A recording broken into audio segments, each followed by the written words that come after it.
Assalamualaikum warahmatullahi wabarakatuh. Dan salam sejahtera. Alhamdulillahillazi anzala ala abdihil kitaba wa lam yaj'al lahu iwaja qayyiman liyunzira ba'san syadidan min ladun yubasyiral mu'minin. Wa usalli wa usallimu ala rasulihil karim wa ala alihi wa sahbihi ajma'in. Suri Fadlina Siddiq, Menteri Pendidikan, Timbalan Menteri, KPPA, KSU, KPP, Setiausaha Kerajaan Negeri ini, besar semua hati malam ini, petang ini. Maknanya mesti ada berita baik, saya percaya.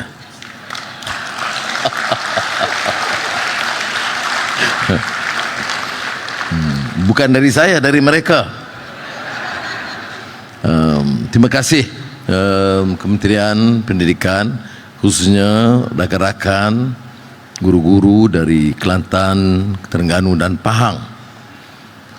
Saya lihat ada perubahan penekanan di Kementerian Pendidikan dan saya rasa bangga. Dan guru-guru harus tahu, seperti mana saya ucapkan dalam sidang Hari Guru di Melaka tempoh hari. Bila saya diberi amanah memimpin negara ini, saya terpaksa meletakkan catur barisan pimpinan, dan tentunya saya memberikan tumpuan yang agak lebih dalam bidang pertumbuhan ekonomi, kewangan ekonomi dan pendidikan. Jiwa saya ini jiwa pendidik. Saya keluar universiti, saya asaskan yayasan akademik sekolah tingkatan 4, 5 dan 6 bagi anak-anak miskin, khususnya di Selangor. Dan kadang-kadang orang menegur ucapan-ucapan politik saya pun macam cikgu ucap. Kemudian bila saya keluar dari istirahat di Sungai Buloh beberapa tahun, saya diundang ke Oxford, St. Anthony's, masa itu sebagai visiting fellow dan mengajar cara berkala. Lepas itu profesor di Georgetown University, Washington DC. Dan tahun-tahun itu merupakan di antara tahun yang paling bahagia bagi saya, Azizah dan anak-anak, kerana saya kembali kepada suatu bidang profesion yang saya sangat minati. Kebetulan saya juga aktif dalam International Institute of Islamic Thought, Ma'had Al-Fikr Al-Islami Al-Alami, dan kawan-kawan di Washington DC itu mengatur saya di kawasan perumahan sekitar berjiran dengan Syekh Taha Jabir Al-Alwani, seorang ulama usul fiqh yang terkenal, dan Syekh Jamal Al-Barzanji, keturunan Syekh Barzanjah dari Kurdi, yang kita berzanji, ini cicit dia. Dan hidup kami itu penuh dengan majlis ilmu. Kita ada kelas mingguan dengan Syekh Taha, keluar bawa Azizah dan anak-anak untuk manhaj Al-Quran. Kemudian bagi-bagi kuliah selain di Universiti Georgetown. Saya mungkin 20 lebih universiti yang bergili-gili mengundang saya untuk bicara, tidak sangat soal politik tapi soal governance, soal pertemuan Timur dan Barat, Islam dan Kristian, dan yang disebut tentang Islam dan demokrasi. Universiti Harvard, Universiti Yale, Stanford University, George Washington University. Ya, saya alhamdulillah. Tapi yang saya nak sampaikan ini adalah saya rasa cukup selesa balik, kerana bagi saya tugas mendidik itu tugas yang amat menyenangkan, tugas kerasulan kalau niat kita betul, ikhlas, al-amalillah. Innama bu'ithtu mu'alliman. Rasulullah itu diutuskan sebagai muallim, tenaga pengajar, menyampaikan ilmu, mendidik. Itu mukadimahnya, nak menyatakan bahawa saya dekat. Dan oleh itu bila nak memilih Menteri Pendidikan dan Menteri Pendidikan Tinggi, saya berikan tumpuan yang berat, ya. Kerana saya beritahu Fadlina tadi, beberapa tahun yang lalu saya ke Kuching, singgah di warung dan makan di warung, dan yang mengurus restoran itu kebetulan mantan guru. Dia berhenti awal, dia buka restoran dan nampak hasil baik. Tapi dia beritahu ke saya yang sangat menyenangkan saya. Dia kata, ya dia panggil itu Sri Anwar, saya semasa itu Sri Anwar jadi Menteri Pendidikan, saya menteri, macam KPP sebut tadi. Tapi percaya Cik Sri, saya tak ada minta apa-apa, saya tidak aktif politik, saya hanya meniaga urus anak-anak dan didik anak-anak.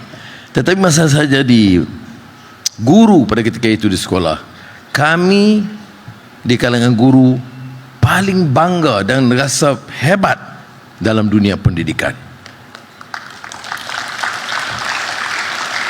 Maka bila saya memilih Fadlina, kerana saya kenal keluarganya dari dekat, dia tidak sangat menonjol sebagai tokoh politik lagi sebagai ketika itu, walaupun dia ketua wanita keadilan. Saya menaruh keyakinan yang tinggi supaya faham tentang falsafah pendidikan, bahawa mendidik itu tanggungjawab murni dan mulia. Dan saya beri harapan kepada beliau supaya dapat mengangkat martabat, mengiktiraf peranan guru, supaya profession ini dibanggakan oleh negara kita. Sebab itu saya beri laluan pertama dalam peruntukan belanjawan madani pertama yang saya luncurkan, umumkan bulan November dan kemudian diperkemas awal tahun ini. Belanjawan tertinggi dan penambahan mendadak dalam keadaan ekonomi kita ini belum berkembang pesat, dalam keadaan hutang negara mencecah 1.5 trilion ringgit, dalam keadaan defisit belanjawan 5.6% yang saya warisi, yang sekarang saya dengar riuh gendah orang cakap pandai di luar sana. Tapi semasa mereka mentadbir, itulah keadaan dia, ya. Ini bukan rencana politik, ini kenyataannya, faktanya. Tapi dalam keadaan itu pun penambahan satu-satu yang tertinggi dan belanja yang tertinggi ialah Kementerian Pendidikan Malaysia, tambahan 2 bilion ringgit itu diberikan. Jadi saya sudah yakin, sudah punya bukan saja menteri dan timbalannya, KSU dan KPP-nya, sudah punya Perdana Menteri yang committed untuk mengangkat martabat pendidikan dan mutu pendidikan negara kita. Sebab itu dalam hal lain ada tambahan program. Umpamanya ada orang kata sekarang ni ada, ya dari gurau lah di dunia politik dekat pilihan raya ni. Jadi dia kata Perdana Menteri tandas, mana dia pergi pun dia cakap soal tandas. Saya tidak anggap itu satu aneh. Kalau yang senior mungkin ya, KSU ingat, masa saya jadi Menteri Pendidikan dulu, saya cuba wajibkan pelajar-pelajar bersihkan tandas. Kerana bagi saya itu juga pendidikan. Jangan dia ingat dia itu anak datuk ke, anak Tan Sri ke, anak ya orang kaya, kemudian boleh upah orang dan orang itu kelas bawahan tukang cuci, ya. Yang bagi sedikit penghormatan kepada tukang cuci ini P.Ramlee je. Tukang masak dan tukang cuci aku tak sudi, yang lagu Saloma. Jadi saya rasa dalam bidang pendidikan kita suruh dia buat sebulan sekali bersihkan. Jadi dia tahu bahawa dalam mendidik juga mendidik nilai. Jangan pandang rendah orang yang berpendapatan rendah dan yang tukangnya tukang bersihkan tandas. Itu pada masa itu saya ingat belum ada WhatsApp, belum ada social media. Jadi ada seorang bapa dari Shah Alam atau Petaling Jaya telegram kepada saya, "Yang Muhammad Menteri, saya kirim anak saya ke sekolah bukan untuk cuci tandas tapi untuk belajar." Ya. Saya jawab di media secara terbuka. Saya kata Kalau begitu sikap saudara, sila kirim anak saudara ke sekolah dewa-dewa, kerana dewa-dewa itu tak, setakat saya tahu tak pernah pergi tandas. Kalau baca buku-buku legenda sejarah lama, tak ada cerita dewa pergi ke tandas. Tapi kalau pergi ke sekolah di bawah kelolaan saya, Kementerian Pendidikan, belajar untuk jaga kebersihan dan memuliakan kerja melalui nilai yang benar. Jadi sekarang teruskan. Mana saya pergi, tadi tak sempat di Hulu Kelantan, di Gua Musang, nak singgah sekolah. Fadilah kita tak payahlah singgah banyak-banyak sekolah, sebab dia banyak kuning. Tapi kuning sebab kotor, kuning air Kelantan. Tapi SUK tahu saya, walaupun ada, saya telah luluskan segera. Bila jumpa Menteri Besar, luluskan segera 500 juta ringgit sekarang untuk loji pembersihan Kelantan. Walaupun di sana masih dicerca Anwar Zalim, tapi saya percaya SUK faham, dan saya dalam hal-hal ini saya persembah kepada Paduli Yang Mulia Tuanku Sultan Kelantan supaya faham. Ya, pertama, peruntukan di Kelantan ini dari belanjawan negara tahunan paling tinggi dalam sejarah. Belum pernah kita bagi kelulusan gitu. Bukan kerana saya pro Kelantan, bukan kerana Azizah itu ada keturunan asal dari Pasir Mas, nenek dia dari Pasir Mas, ya, tetapi kerana keperluan. Begitu juga program tempatan banjir yang 1 bilion kita tambah. Baik, saya itu sampingan sebentar. Tapi saya nak sebut di sini, saya mau tenaga pengajar yakin, ya, bahawa dalam kerajaan ini kita pikul amanah. Pimpinan silih berganti, keputusan politik hak masing-masing. Tapi bagi saya ini bukan soal mainan. Ada hikmahnya Allah menguji saya, masuk keluar penjara, satu penyiksaan dan derita yang lama, tetapi ia mendewasakan saya, mematangkan saya, memberi saya lebih banyak kesedaran dan kesabaran, dan tentunya lebih banyak ilmu. Kerana sepanjang lebih 10 tahun setengah dalam penjara, ribuan buku yang saya telah, ya, falsafah, pendidikan, ekonomi, sosial, tafsir Quran dan hafalan Quran, hadis dan sebagainya. Bukan maknanya saya pandai nak ceritakan, tapi maknanya ada hikmahnya untuk Tuhan uji dan latih. Dan saya tidak anggap ini sebagai, saya anggap ini sudah berlalu, kita teruskan. Tapi apa pengajaran saya? Jangan zalim, jangan gunakan kuasa kecil atau besar untuk zalim kepada sesiapa.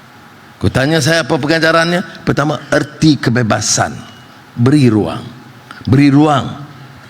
Kalau kerajaan, bagi ruang kepada rakyat. Kalau guru, bagi ruang kepada anak-anak untuk latih dia berfikir, memberi teguran, supaya kita dapat mendidik dan mendewasakan mereka. Kedua, jangan zalim, jangan guna kuasa untuk menekan.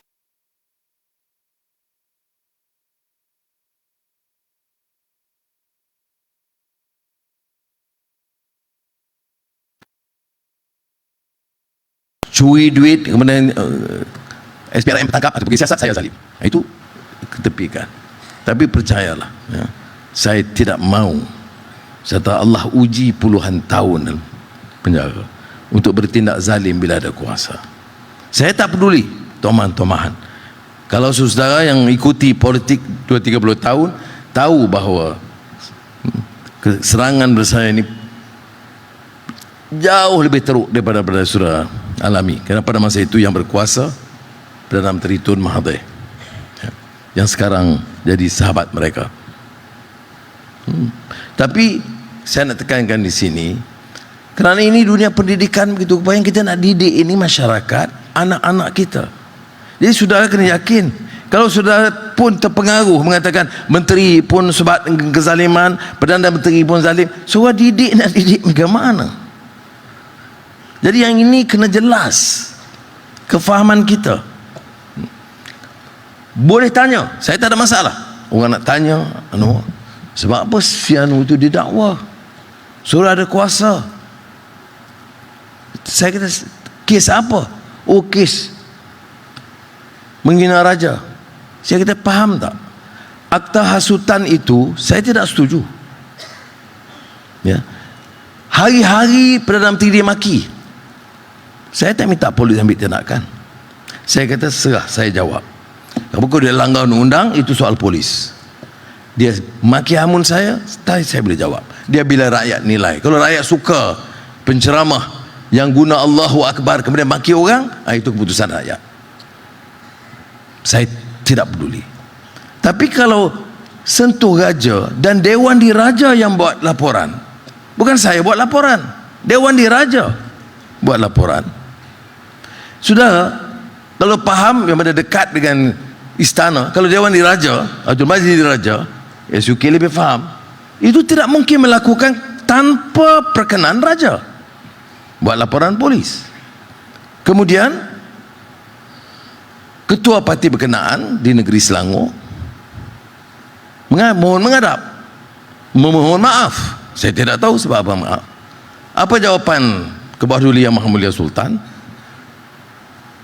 Kes saya anggap tidak selesai. Keesokannya Ketua Polis Negara buat kenyataan dan orang yang berkenaan didakwa. Perdana Menteri pula dicaci maki.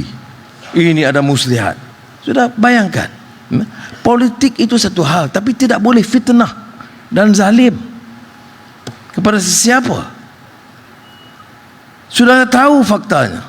Guru, golongan pendidik harus tahu fakta. Tak sokong saya tak mengapa. Nak undi orang lain undi. Tapi jangan fitnah dan cerca dan maki saya. Umpamanya peruntukan Kelantan dikurangkan, tak betul, malah ditambah. Saya jimat 1.8 bilion ringgit kerana bila saya ambil alih sebagai Menteri Kewangan, ada peruntukan 15 bilion ringgit untuk tebatan banjir. Saya stop sebab semua kelulusan itu tanpa tender. Saya tahu kalau perangai tanpa tender ni memang sakau banyak. Jadi saya minta undi balik dengan pre-queue selected tender. Saya dapat jimat 1.8 bilion ringgit. Saudara-saudara pendidik, tolong faham, ini bukan duit saya. Ya, duit kerajaan. Duit kerajaan itu duit rakyat. Amalan ini mesti dihentikan. Saya tidak peduli siapa, apakah daripada keadilan atau UMNO atau PAS atau apa satu, saya tak peduli. Arahan saya, Ketua Polis ada di sini, kepada polis, SPRM, LHDN, Bank Negara, Badan Penguat Kuasa, siapa sahaja termasuk jemaah menteri saya yang melanggar peraturan yang ditetapkan mulai tarikh saya pegang kuasa, sila ambil tindakan, jangan tanya saya. Itu arahan saya. Jadi sebab itu, sebab apa? Sebab tak boleh lagi negara ini diatur begitu rupa. Kita didik anak apa? Jangan curi, ya. Anak kalau sekolah rendah dia ambil. Saya tahulah cucu saya ada, dia panggil, "Papa tu, kawan saya curi pen saya." Kalau jumpa guru kata jangan curi. Curi itu salah dari segi agama, salah dari segi undang. Tegur, didik. Kemudian jadi menteri, curi 1 bilion, tak apa, hidup Melayu atau Allahu Akbar. Ini apa punya didikan kita? Saya betul, I'm speaking out of my belief, my conscience. Ini yang merosakkan negara kita. Siapa yang boleh sebut negara Malaysia ini negara yang miskin? Tak betul. Ya, limpahannya minyak, gas, kelapa sawit, ya, dan asalkan pengurusan negara itu baik. Sekarang ini kalau di mana di dunia pun dia tengok Malaysia ini negaranya lembab, gaduh kaum, gaduh agama, golongan ekstrim, cerita rasuah menular merata, baca media semua orang tahu Malaysia itu very corrupt country, very corrupt country. Saya kata no, some are corrupt, but we believe we can deal with the issue corruption, dan kita nak angkat semula. Sebab itu saya dalam kes ini dalam berjumpa dengan pelabur, saya tahu dia tak mau singgung, cakap dengan Perdana Menteri dia agak lebih sopan sedikit. Saya kata no commission. Kalau you contact mana-mana, saya kata pemimpin yang guna nama saya to commission, you please report, because saya nak ease of doing business itu terbaik di negara kita. Itu saya punya dream. Ya, itu impian saya. Kerana saudara, didiklah anak-anak kita. Generasi sekarang separuh gagal, sistemnya corrupt, corruption is systemic. Sebut kementerian mana pun ada kontrak sakau, buat projek rosak, bestari net jahanam atau separuh jahanam. Itu Kementerian Pendidikan sebelum ini lah. Spenko, kereta pegawai kerajaan, sampai ni KPPA pun tahu, kos begitu tinggi. Ada pegawai kata ke saya, tu Sri, kalau boleh batal, boleh batal. Siapa? Lebih murah bagi wang kepada pegawai tinggi kerajaan, beli kereta sendiri, urus sendiri, lebih murah daripada urusan yang buat sekarang. What is wrong with our society? Di mana salahnya? Saudara didik anak-anak, hargai maruah, ada nilai, ada agama, ajar agama.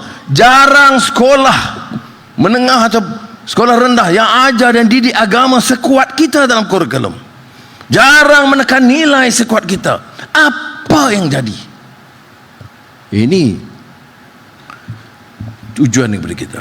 Jadi aku tanya saya, apa kaitan yang saya bicarakan dengan pendidikan? Karena suruh didik untuk jadi manusia. Kalau muslimun haqiqiyun, yang baik, yang jaga akhlaknya. Kerana wa innaka la'ala khuluqin azim. Kerana laqad kana lakum fi rasulillahi uswatun hasanah, contoh terbaik. Jadi qudwah hasanah.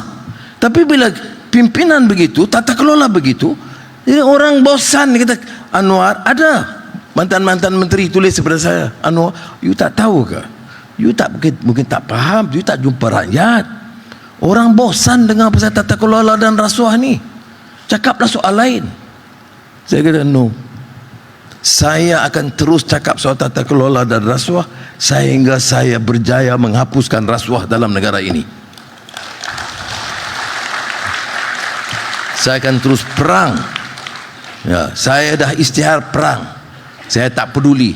Ya, kumpulan-kumpulan bilion-bilion ni, bilioner-bilioner ni sudah berkumpul dan sepakat nak godam saya. Salah orang. InsyaAllah Tuhan bagi kekuatan saya akan pertahankan prinsip ini. Kerana bagi saya, ini saja cara menyelamatkan negara. Bagaimana menyelamatkan negara? Hentikan amalan mencuri harta rakyat. Jadi balik kepada peruntukan Kementerian Pendidikan. Ya. Kalau ini boleh dikurangkan, saya sebut tadi, berapa kita jimat daripada tebatan banjir? 1.8 bilion. Maknanya kalau saya serah sistem lama dulu, tak ada saving. Tapi dalam tempoh 2-3 bulan daripada yang dulu, saya boleh selamatkan 1.8 bilion. Saya buat apa? Saya sakau? Tidak. 800 juta saya pergi ke Johor, kota tinggi, kerana ada banjir yang tenang. 1 bilion saya pindahkan ke Kelantan. Ini tambahan dari projek lama. Bukan kerana saya minat orang Kelantan, tetapi kerana keperluan Kelantan. Banjir itu boleh kita tangani, kurangkan tekanan kepada rakyat. Tiap tahun banjir besar, harta benda, hidup rakyat, dan selalunya terkesan itu golongan bawahan, golongan miskin. Maka kalau kita perlu 1 bilion lah. Kerja saya lah, saya terpaksa cari. Tapi saya boleh memudah cari kalau kita boleh kurangkan ataupun hapus insya-Allah kerja mengambil komisen dan menyakau. Ada Perdana Menteri, Menteri Kewangan, habis saja tamat urusan dan kerjanya, kekayaan berbilion-bilion. Ada pesawat pribadi, ada kapal mewah pribadi, ada harta di Australia, di mana-mana negara. Jangan cabar saya. Saya tidak cakap saya ini tanpa fakta. Kemudian pergi mana-mana, kita mesti pertahankan orang Melayu. Ya. Ini Anwar ini, dia ini jadi boneka DAP. Kalau Fadlina itu pergi ni bau tebal, orang jerit dia. Barwa DAP. Ini diajar begitu rupa. Yang sebenar, yang sakau, saya tak kira DAP ke, UMNO ke, PAS ke, keadilan, saya tak kira. Kamu sakau, SPRM siasat, kamu akan didakwa dan kami kirim kamu ke penjara. Itu yang harus kita lakukan. Ya. Jadi selamat bila kita itu satu projek Tempatan banjir, savings 1.8 bilion ringgit. Jana Wibawa yang sempat saya betulkan, ini sudah berbilion yang diselamatkan, saudara. Dan kalau ada, saya tambah untuk pendidikan. Baru-baru ini saya umum gaji guru siswazah, gaji pegawai kerajaan penjawat awam itu relatif terlalu rendah. Tak payah saudara bangkit kepada saya tahu yang rendah, tak setimpal dengan pengorbanan dan kerja. Kita nak guru-guru, profession guru mulia, beri dedikasi penuh, tetapi upahnya tidak setimpal. Kalau negara kita itu negara miskin di Afrika, saya faham. Tetapi negara ini mengizinkan orang curang, mengumpul kekayaan untuk beberapa kerat orang sampai berbilion ringgit. Jangan, aduh, kalau tak yakin lagi memang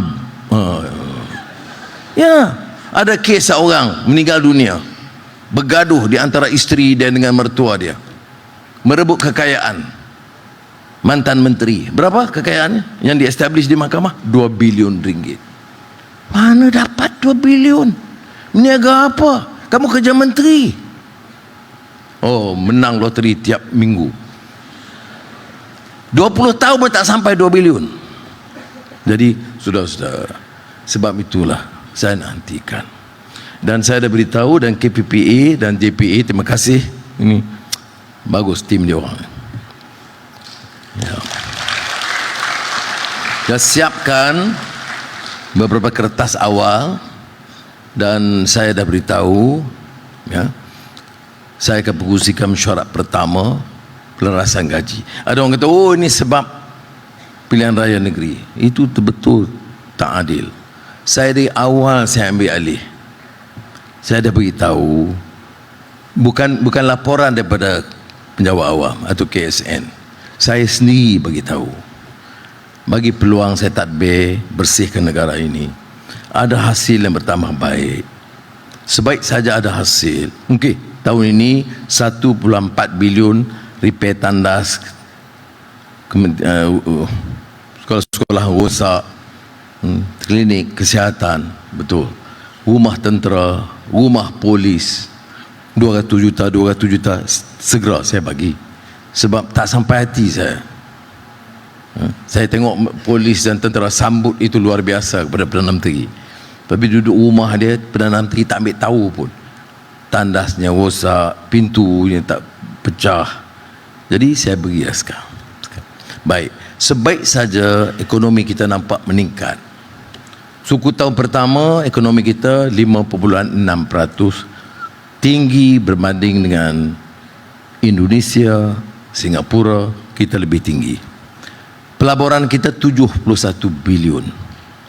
Dan Elon Musk sudah bersetuju untuk membina pusat headquarters dia di Cyberjaya dan menambah pelaburan dia untuk Tesla.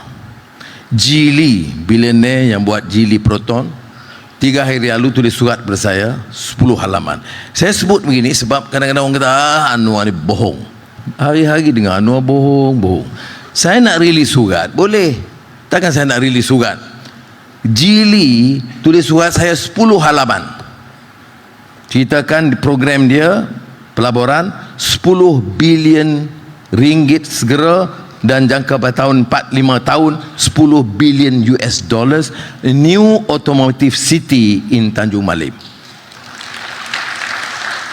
Ya, memerlukan 5,000 jurutera dalam masa dekat dan lulusan TVET yang banyak. Ya sudah. Ya. Jadi mengapa saya nak beri galakan begitu? Sebab ia akan meningkatkan pendapatan negara.